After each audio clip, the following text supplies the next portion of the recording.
So hello guys, welcome again to our class, that is Mohit Sir Physics. So today we are going to discuss our some next questions of our series, that is DC Pandey. देखो इससे पहले भी हमने काफ़ी सारे question जो है वो डिस्कस कर लिए हैं, काफ़ी सारी टेक्निक्स जो है वो डिस्कस करी है. तो एक बार अगर आपने नहीं देखा है उस वीडियो को तो एक बार ज़रूर देख लें. ठीक है भाई, आज हम डिस्कस करेंगे फ्रॉम क्वेश्चन नंबर 44 से कुछ नेक्स्ट क्वेश्चन डिस्कस करेंगे. देखो इसमें क्या कह रहा है आपके पास, एक closed curve a closed curve encircles several conductors. A line integral b vector dot dl vector around this curve is 3.83 into 10⁻⁻7 tesla metre. देखो इसमें क्या बोल रहा है कि आपके पास एक क्लोज्ड कर्व है. आप ऐसा मान लीजिए कि आपके पास कुछ इस तरीके से क्लोज्ड कर्व है और उसमें बहुत सारे कंडक्टर्स हैं. तो मैं ऐसा यहाँ पे ले सकता हूँ जिनका डायरेक्शन जो है कुछ इस तरीके से है. ठीक है भाई, ये क्लोज्ड कर्व में बहुत सारे कंडक्टर्स हैं और उनका जो लाइन इंटीग्रल आता है आपके पास, जो लाइन इंटीग्रल का वैल्यू आता है इनको करने के ऊपर, क्लोज्ड कर्व के ऊपर, तो वो कितना आता है आपके पास, B vector dot D L vector is equal to 3.83 into 10⁻⁻7 tesla metre. ये वैल्यू आता है. ठीक है, अब कैलकुलेट क्या करना है, what is the net current in the conductors. जो नेट करंट आएगा यहाँ पे, ये वाला सारा जो इनमें करंट है, नेट करंट इस कंडक्टर में वो कितना है आपके पास, वो आपको कैलकुलेट करना है. ये सारा कंडक्टर्स में करंट कितना जा रहा है आपके पास, तो सिंपली आप कौन सा इक्वेशन लगाएंगे, by using b dot D l is equal to mu naught into i net. I net भी लगा सकते हैं, आई इनक्लोज्ड भी होता है. तो यहाँ पे आई नेट करंट कैलकुलेट करना था, तो आपको ध्यान देना होगा कि यही इक्वेशन का आपको यूज़ करना है. ये वाला वैल्यू आपको दिया गया है mu naught into i net. ठीक है भाई, ये आप आई नेट यहाँ पे कैलकुलेट कर लेंगे. आई नेट किसके इक्वल आ जाएगा, 3.83 डिवाइडेड बाई 10⁻⁻7. म्यू नॉट का वैल्यू मैं पुट करूँगा 4 इंटू 3.14 इंटू 10⁻⁻7. ये इससे कटेगा.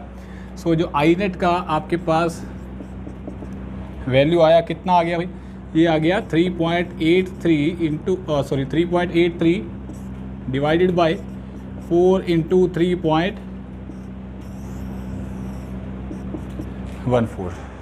बड़ा सिंपल था, कैलकुलेशन था, कोई ज़्यादा डिफ़िकल्टी नहीं है. आपको simply I net he calculate करना था. इसके बाद सेकंड पार्ट देखेंगे. इसका सेकंड पार्ट में क्या बोल दे रहा है,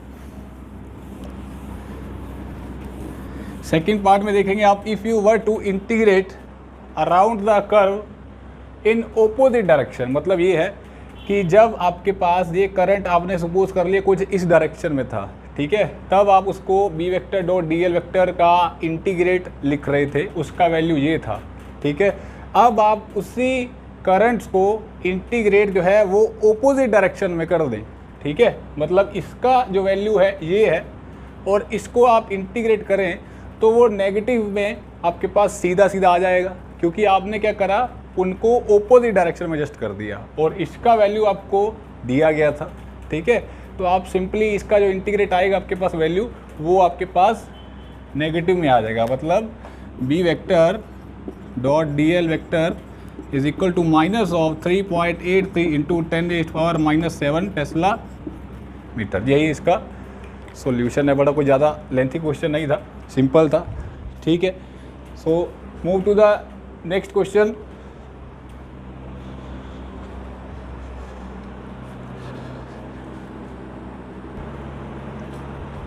so now let's move up to question number 45. देखेंगे इसमें क्या कह रहा है आपके पास. देखो एक ये फिगर बनाया गया है, ये फिगर ऐसा ही है.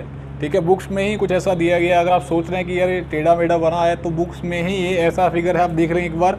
तो इसमें क्या बोल रहा है, एक क्रॉस सेक्शन दिया गया आपके पास और इस क्रॉस सेक्शन में बहुत सारे कंडक्टर्स हैं जिसमें करंट फ्लो कर रहा है as I1, I2 and I3. Clear है.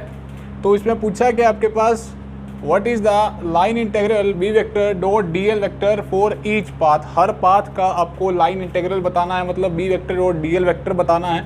ठीक है, हर integral what is the line integral B vector dot D L vector for each path. हर पाथ के लिए, मतलब I1 के लिए, I2 के लिए, I3 के लिए आपको लाइन इंटीग्रल बताना है. where each integral involves going around path in the counter clockwise direction। वही बताया गया है कि आपके पास हर इंटेग्रल जो है वो किस में इन्वॉल्व है, एक काउंटर क्लॉकवाइज डायरेक्शन में इन्वॉल्व है। मतलब काउंटर क्लॉकवाइज का जो मतलब रहता है आपको बता दूं, यहाँ पे आप ऐसा याद रख लें कि इसका मतलब रहता है एंटी क्लॉकवाइज। काउंटर का मतलब होता है एंटी और आगे आपके पास क्लॉकवाइज है, तो मतलब ये जो पूरा पाथ है ये कुछ एंटी क्लॉकवाइज डायरेक्शन में है। क्लियर है।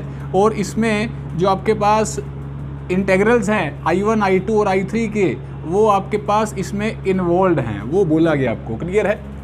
और उसमें I1, I2, I3 का वैल्यू आपको दिया गया है। तो सबसे पहले आप कैलकुलेट करेंगे A के लिए, तो मैं यहाँ पे B of A vector dot DL vector का वैल्यू लिखूँ, मतलब A के लिए पहले इसके लिए कैलकुलेट कर रहा हूँ मैं। देखो इसका जो फॉर्मूला रहता है हमारे पास, ये क्या रहता है,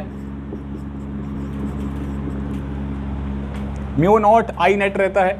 अब ध्यान से देखो तो जो A वाला पाथ आपके पास, इसके बीच में कोई भी करंट लाई नहीं कर रहा है ना, इसके अंदर कोई भी लाई नहीं कर रहा है आपके पास। आपको याद होगा जब आप थ्योरी में पढ़ते हैं तो यहाँ पे या तो I एनक्लोज्ड लिखा होता है या फिर I नेट लिखा होता है। तो I एनक्लोज्ड मतलब कितना करंट जो है वो एनक्लोज्ड है उस पाथ में, लेकिन यहाँ पे कोई भी करंट एनक्लोज नहीं है A पाथ में, तो इसका वैल्यू जो आएगा सीधा सीधा वो 0 आ जाएगा। म्यू नॉट इंटू 0, तो वैल्यू कितना आ गया, 0 आ गया। B of A vector dot DL vector का वैल्यू इतना 0 आ गया। आगे बढ़ेंगे, मेरे पास B ऑफ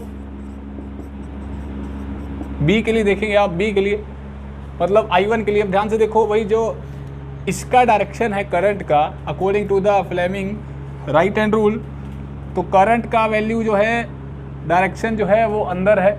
अगर करंट का डायरेक्शन अंदर है तो जो मैग्नेटिक फील्ड है वो आपका कुछ क्लॉकवाइज डायरेक्शन में जा रहा है।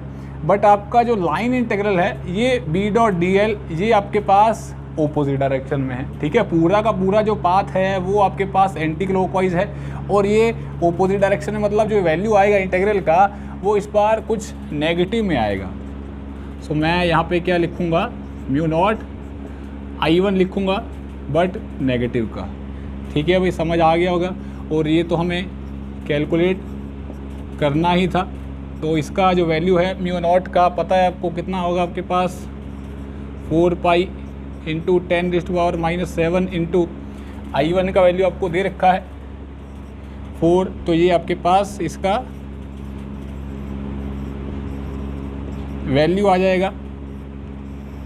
सॉल्व करेंगे तो आपके पास इसका ये B का वैल्यू आ चुका है। अब देखो C का देखेंगे आप, अब C का देखेंगे तो जो करंट का डायरेक्शन है वो आपके पास बाहर की तरफ है, और जो करंट का डायरेक्शन अगर बाहर की तरफ है तो फील्ड का डायरेक्शन भी क्लॉकवाइज डायरेक्शन में हुआ, और ये भी क्लॉकवाइज डायरेक्शन में है, इसके लिए फील्ड जो आ रहा है। और जो आपके पास पूरा का पूरा पाथ जो कि इन सब चीज़ों को इन्वॉल्व करे हुए है वो भी आपके पास क्लॉकवाइज डायरेक्शन में, तो दोनों सिंपली ऐड हो जाएंगे।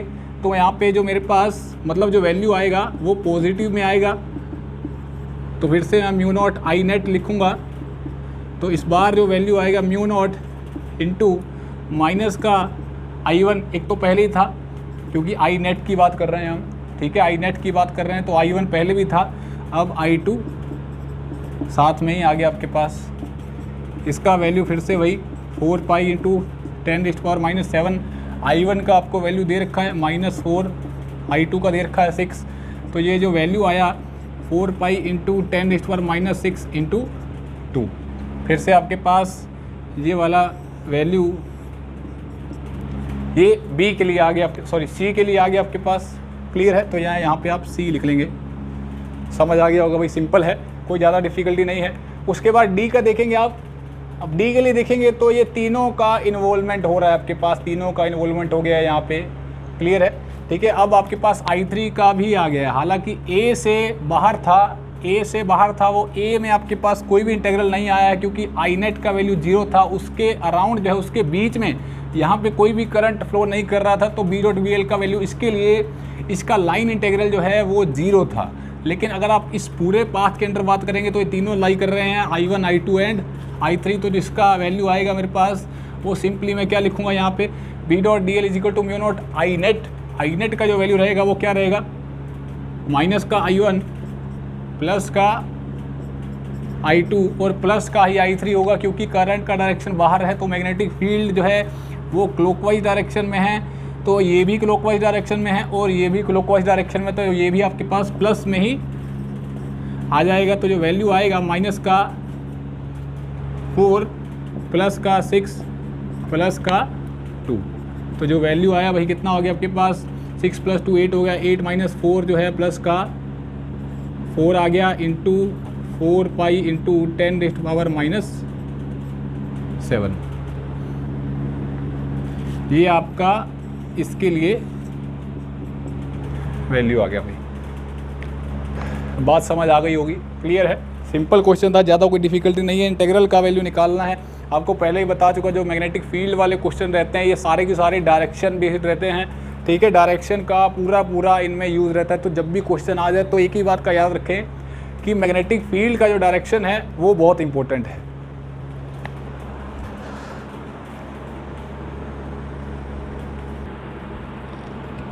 सो now let's move to our question number 46। देखेंगे भाई क्वेश्चन नंबर 46 जो है काफ़ी अच्छा क्वेश्चन है, ठीक है। इसमें क्या बताया कि आपके पास एक लॉन्ग साइलेंड्रिकल कंडक्टर, ये आपके पास एक लॉन्ग साइलेंड्रिकल कंडक्टर की बात करिए। याद है मैंने बताया था आपको, जब भी बात लॉन्ग की करता है तो यहाँ पे आप किसकी बातें करते हैं भाई, यहाँ पे आप इनफाइनाइट कंडक्टर्स की बातें करते हैं जिसका रेडियस आपको ए दिया गया है, क्लियर है, ठीक है। जिसका जो पूरा रेडियस है इस साइलेंड्रिकल कंडक्टर का, ये पूरा रेडियस ए है, has 2 साइलेंड्रिकल cavities of diameter A.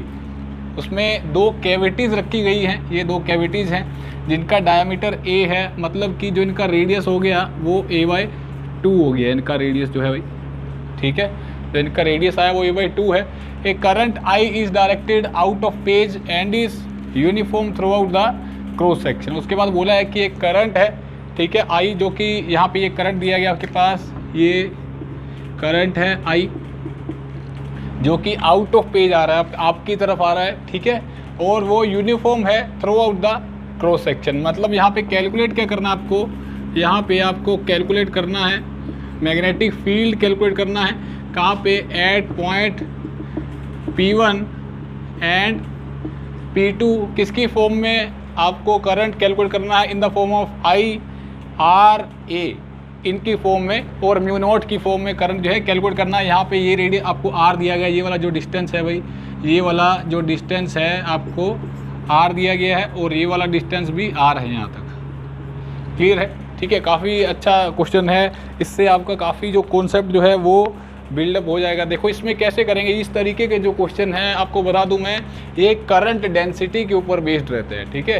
Current density का जो कॉन्सेप्ट है इन सारे क्वेश्चन में यूज़ होता है। ऐसे वाले जब भी ऐसा दिया हो, 2 कैविटीज़ दिया हो, एक सिलेंडर के बीच में दूसरा सिलेंडर दे दिया गया हो, तो कुछ इस तरीके से करंट डेंसिटी का आप कॉन्सेप्ट यूज़ करेंगे। तो आपको सिंपली करना क्या है, मैग्नेटिक फील्ड निकालना है P1 पॉइंट पे और P2 पॉइंट पे इसके कारण। तो क्या करेंगे, आप पहले इसके लिए निकाल लेंगे, जो इतना हिस्सा है सारा करंट है, फिर इसके लिए निकाल लेंगे, फिर इसके लिए निकाल लेंगे, इन तीनों को सभी को ऐड कर देंगे इस पॉइंट P1 के ऊपर, सिमिलरली आप P2 के ऊपर ऐड कर देंगे, तो वो आपका मैग्नेटिक फील्ड आ जाएगा। बस बात रही यहाँ पे करंट कितना है हमें ये नहीं पता, क्लियर है। तो इसके लिए आप करंट डेंसिटी का जो कॉन्सेप्ट है वो यूज़ करेंगे। देखो करंट डेंसिटी क्या होता है आपके पास, J से आप रिप्रेजेंट करते हैं सिंपली। करंट डेंसिटी जो है मैं यहाँ पे लिखूँगा, ठीक है, वो आपके पास रहता है I/A, याद होगा आपको, करंट ओवर एरिया।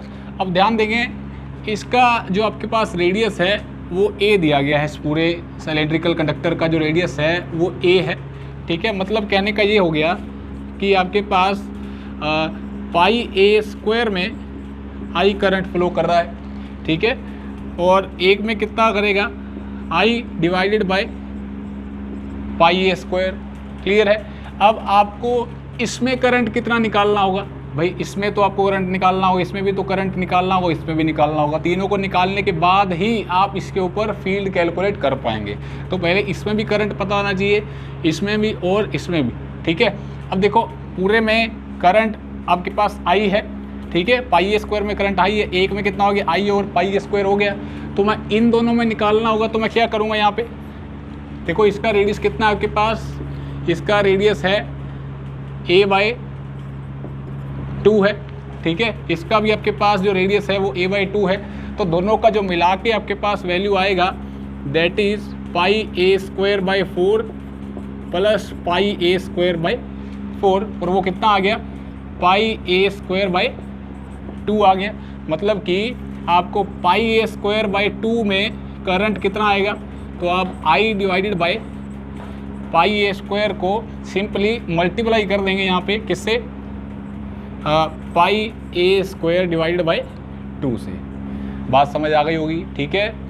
आपको पता है पाई ए स्क्वायर में आई करंट है, एक में आई और पाई ए स्क्वायर हो गया, आपको किस में निकालना है, इन दोनों में निकालना है। तो मैंने इन दोनों का वैल्यू जो है यहाँ पे लिख दिया है, इतने के लिए निकाल लेंगे तो इसको इससे मल्टीप्लाई कर देंगे तो ये इससे कैंसिल हो जाएगा। मतलब जो आई डैश का वैल्यू आया आपके पास that is equal to I by 2 आ गया। मतलब कहने का ये, इसमें भी करंट आई बाई 2 फ्लो करेगा, इसमें भी करंट आई बाई 2 फ्लो करेगा, इन दोनों में आपको करंट पता चल गया, क्लियर है। बात रही इसकी, इसमें करंट कैसे कैलकुलेट करेंगे, देखो सिंपल है।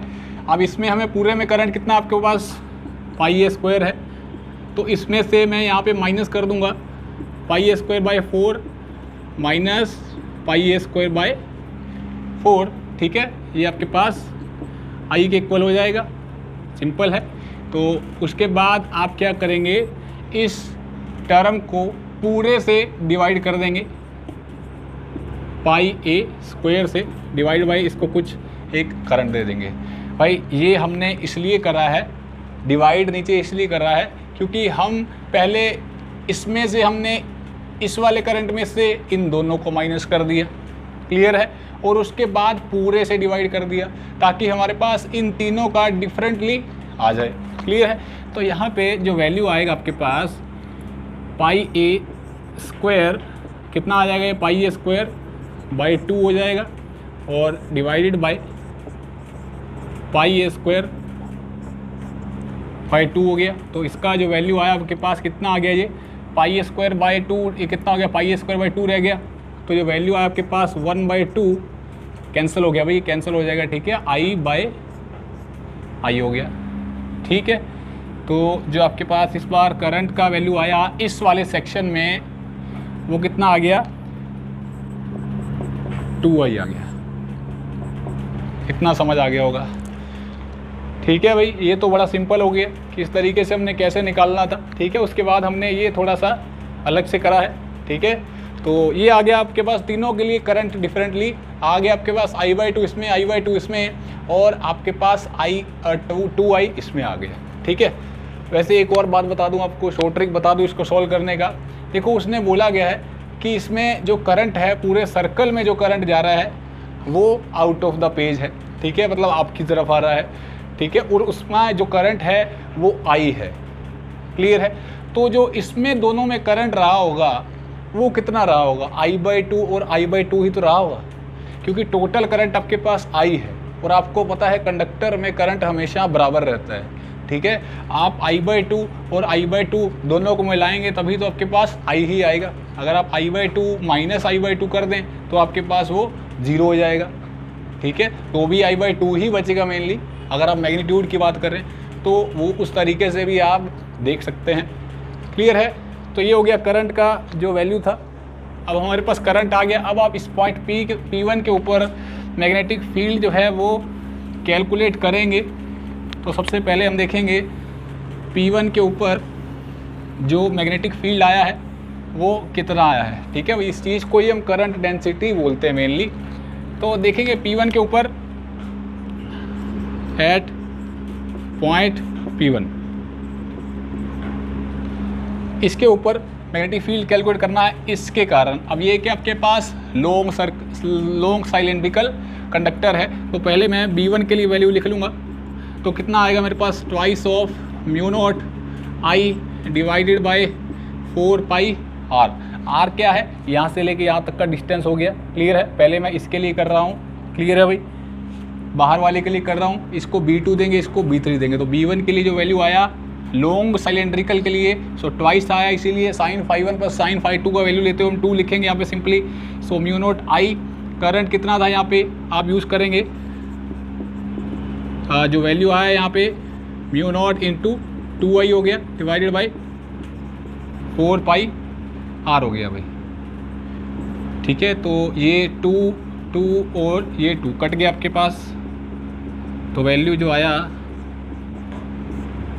Divided by pi into r, ये मेरे पास इसका वैल्यू आ गया। क्लियर है, समझ आ गया होगा।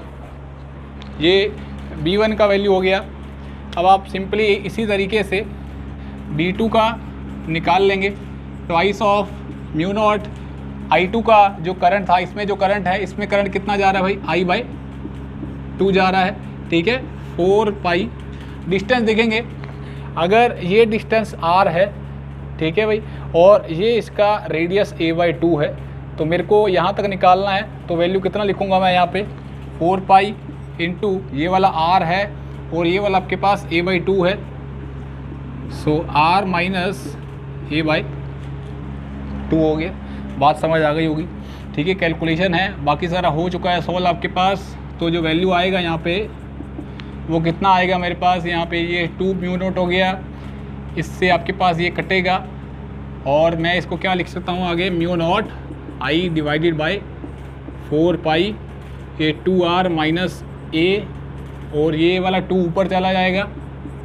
क्लियर है, इससे 2 से 2 कटेगा।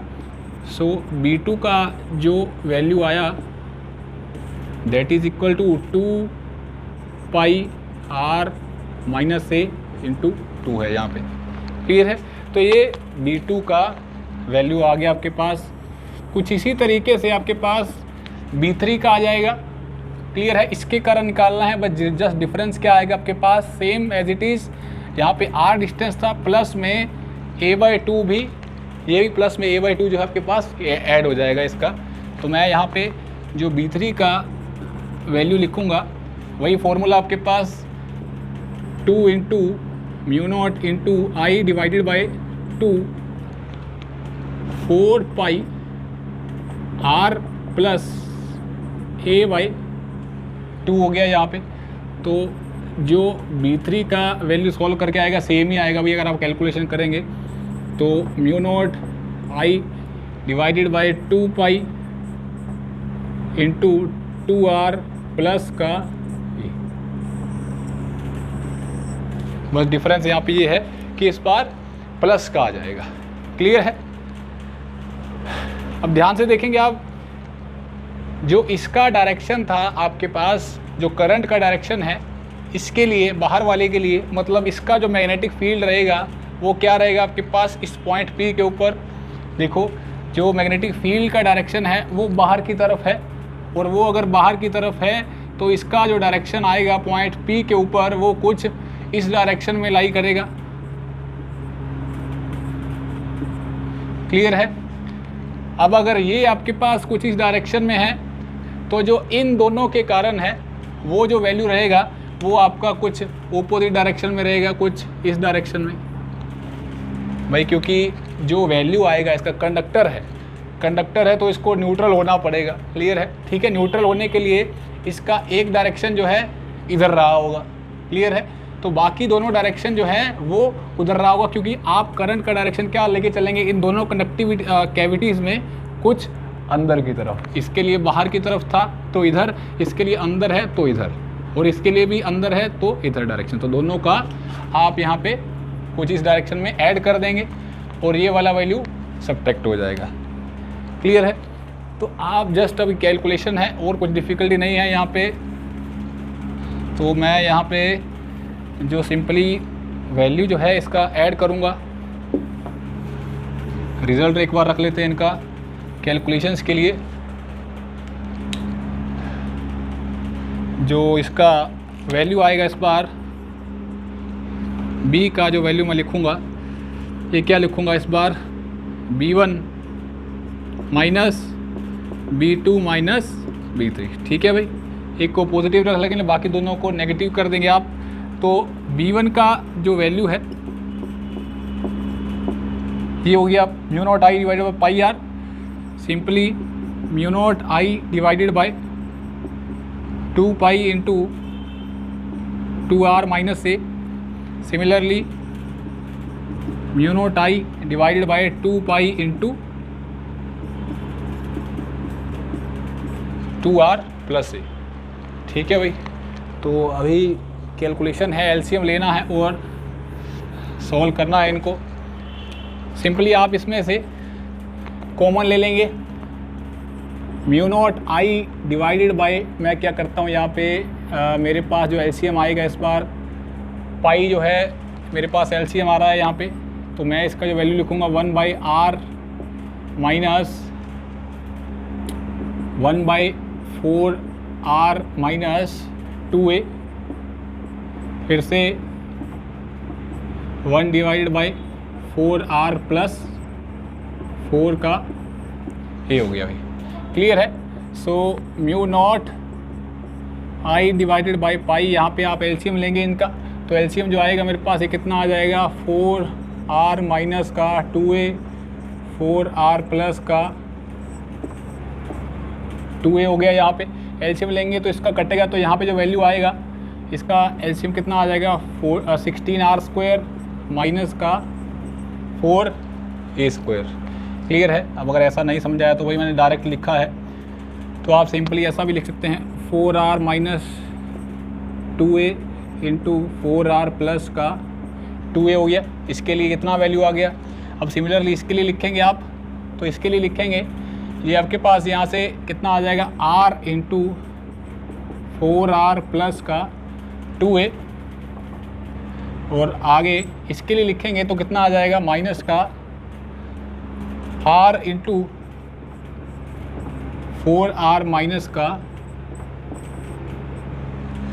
2a। कैलकुलेशन है भाई, कैलकुलेशन है, और कोई ज़्यादा डिफ़िकल्टी नहीं है, कैलकुलेशन है, आना चाहिए, कैलकुलेशन के बिना आंसर नहीं होगा। यहाँ पे आपका सब हर चीज़ चेक हो रहा है, मेनली कैलकुलेशन किस तरीके से आपको करना आता है, नहीं आप जल्दी से फास्ट कैलकुलेशन कर पाते हैं नहीं, तो ये वही देखना है आपको, जो ओनली म्यू नॉट आई डिवाइडेड बाय 4 पाई। तो आप यहाँ पे जो एलसीएम लेंगे कितना आ जाएगा यहाँ पे r, ये मैं r बाहर रख लेता हूँ इस बार, इसका जो वैल्यू आएगा कितना आएगा 16r स्क्वायर माइनस का 4a स्क्वायर आ जाएगा भाई। क्लियर है? हो जाएगा, डिफ़िकल्टी नहीं है इसमें। और आप इसमें जो वैल्यू लिखेंगे 16r स्क्वायर माइनस का, इसको इससे करेंगे, इसको इससे करेंगे तो कितना आ जाएगा आपके पास प्लस का 8ar माइनस का फिर से 8ar और माइनस का 4a स्क्वायर। क्लियर है? उसके बाद कितना आ गया 4r स्क्वायर फिर से माइनस का 2ar हो गया। अब ये वाला बचा है टर्म आपके पास माइनस का 4r स्क्वायर, और लास्ट वाला टर्म बचा आपके पास प्लस का 2ar। तो कैंसिल कर दीजिए जो जो कैंसिल हो रहा है। ठीक है, माइनस का ये 2ar से ये 2ar कैंसिल हो जाएगा। क्या क्या टर्म बचा है आपके पास भाई? इस बार जो वैल्यू बच रहा है ये मेरे पास आ रहा है यहाँ से म्यू नॉट आई divided bye r into pi, ये आ गया मेरे पास 16r स्क्वायर माइनस, कैलकुलेशन करेंगे तो कितना आ गया 8r स्क्वायर, वो यहाँ से आ गया, और 16r स्क्वायर, हाँ 8r स्क्वायर टोटल आ गया यहाँ पे 16r स्क्वायर माइनस का 8r स्क्वायर, तो 8r स्क्वायर माइनस का 4a square divided by 16r square minus का 4a स्क्वायर। क्लियर है भाई? इसको जब आप सॉल्व करेंगे, कैलकुलेशन करेंगे, तो यहाँ से 4 मेरे पास कॉमन आ जाएगा। 4 अगर कॉमन लूँगा मैं यहाँ से तो मेरे पास आएगा 2r स्क्वायर माइनस का a स्क्वायर डिवाइडेड बाय, यहाँ से भी 4 कॉमन आ जाएगा 4r स्क्वायर माइनस का a स्क्वायर, ये 4 से 4 कटेगा। ठीक है भाई? और बाहर वाला टर्म आपके पास एज इट इज़ है mu naught I divided by pi into r, तो ये मेरे पास मैग्नेटिक फील्ड आ गया एट पॉइंट P1 के लिए।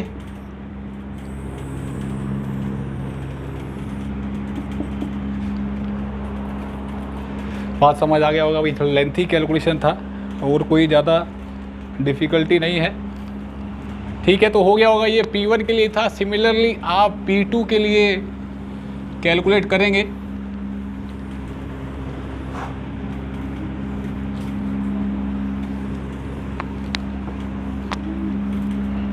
पानी पी ले भाई। P2 के लिए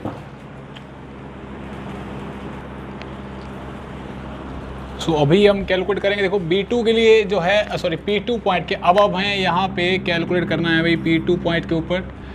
ठीक है, P2 के लिए देखेंगे आप कैलकुलेट किस तरीके से करेंगे।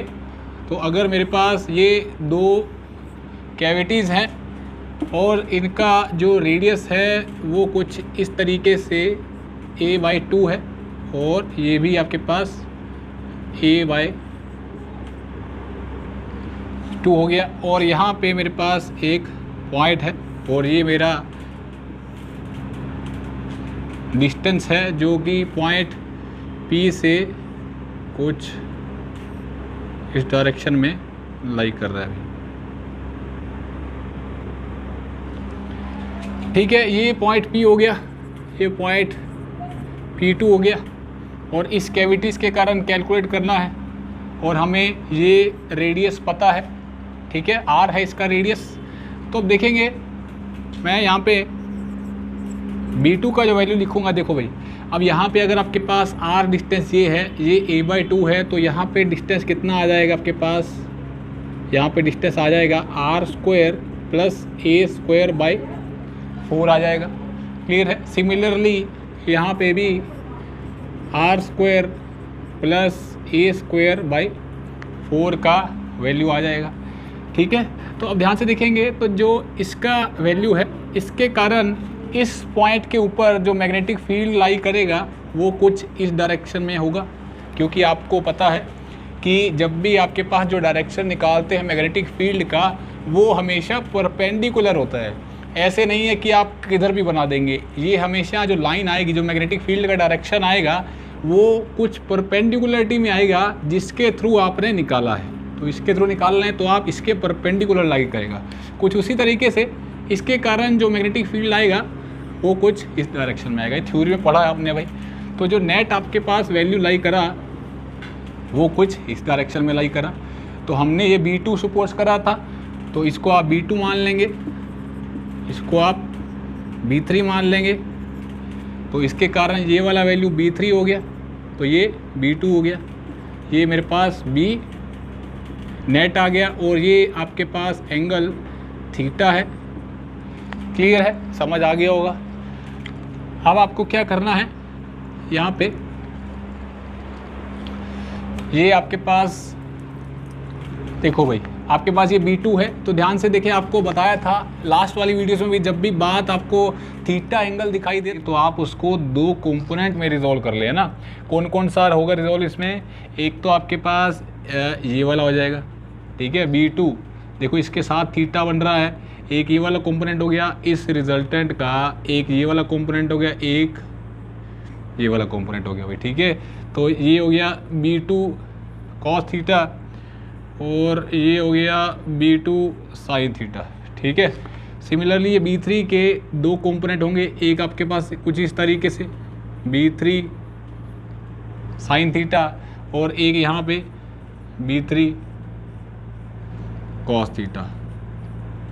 अब क्योंकि ये वाले दोनों कंपोनेंट्स जो हैं वो इक्वल है तो इससे ये कैंसिल हो जाएगा। क्लियर है, तो आपके पास जो वैल्यू बचेगा सिंपली वो जो नेट वैल्यू आएगा वो किसके बराबर आएगा, B2 cos theta plus B3 cos theta. Clear है। अब क्योंकि जो इस पॉइंट के ऊपर इसके कारण भी मैग्नेटिक फील्ड जो है वो सेम स्ट्रेंथ पे है, मतलब सेम डिस्टेंस से आ रहा है, वहीं इसके कारण भी सेम डिस्टेंस पे आ रहा है मैग्नेटिक फील्ड इस पॉइंट P पे, तो मैं इनको ऐसा लिख सकता हूँ B2 cos theta plus B2 cos theta, दोनों इक्वल हो जाएंगे।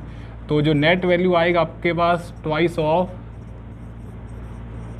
B2 cos थीटा, इतना आ जाएगा भाई। क्लियर है, समझ आ गया होगा। तो ये यहाँ तक है। इसके बाद जस्ट कुछ डिफ़िकल्टी नहीं है, हमें सिंपली कैलकुलेशन बचा है। इसके बाद हम कैलकुलेशन करेंगे, that is equal to B1, एक जो पहले इसके कारण था, और उसमें से हम माइनस कर देंगे किसको, ट्वाइस ऑफ B2 को। क्लियर है भाई, समझ आ गया। तो ये मैं इसको अभी रब कर दे रहा हूँ, ये हो गया, इतना है।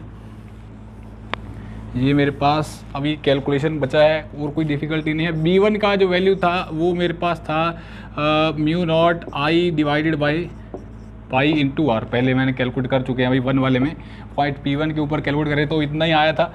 अब ट्वाइस ऑफ B2 यहाँ पे कॉस थीटा है, सो B2 का वैल्यू क्या है यहाँ पे, म्यू नॉट इंटू करंट कितना है, I/2 है, और आपके पास डिवाइड बाय 4 पाई, डिस्टेंस कितना है इस बार, r² प्लस a² बाई 4। ठीक है भाई, डिस्टेंस जो आया था हमारा पॉइंट P के ऊपर वो इतना डिस्टेंस था। वही कॉस थीटा का जो वैल्यू आएगा आपके पास वो क्या होता है आपके पास, बेस अपॉन हाइपोटेन्यूज। तो बेस कितना है यहाँ पे, r है, और ये कितना आपके पास, r² ओवर a/4। वही वो मैंने रब कर दिया, लेकिन उसी से ही मैंने ये वैल्यू जो है वो लिखा है। तो 2 एज इट इज़ यहाँ पे आ गया, B2 का वैल्यू ये आ गया, और कॉस थीटा का वैल्यू ये आ गया आपके पास। क्लियर है। तो अभी आप कैलकुलेशन करेंगे, यहाँ पे मेरे पास जो वैल्यू आएगा वो आएगा कुछ इस तरीके से, 2 से 2 कैंसिल हो जाएगा यहाँ पे। ठीक है भाई, तो मैं जो लिखूँगा यहाँ पे mu naught i into r divided by 4 pi, इससे ये मल्टीप्लाई हो जाएगा, तो वैल्यू कितना आएगा, r² plus a² divided by 4 हो गया। ठीक है, अब यहाँ पे जो वैल्यू आएगा इसका, एक और 2 भी था भाई यहाँ पे, देखो ये वाला 2 तो ऑलरेडी पहले ही पड़ा है, लेकिन B2 का वैल्यू क्या होता है हमारे पास, magnetic field due to infinite wire, वो यहाँ पे ट्वाइस होता है, twice of mu naught I by divided by 4 pi R. तो एक 2 से 2 कैंसिल हो गया, तो एक 2 यहाँ भी आएगा, और ये 2 इससे कटेगा। ठीक है, तो मैं यहाँ पे लिख दे रहा हूँ, सिंपली 2 लिखूँगा। क्लियर है। अभी आप और थोड़ा सोल्व करेंगे,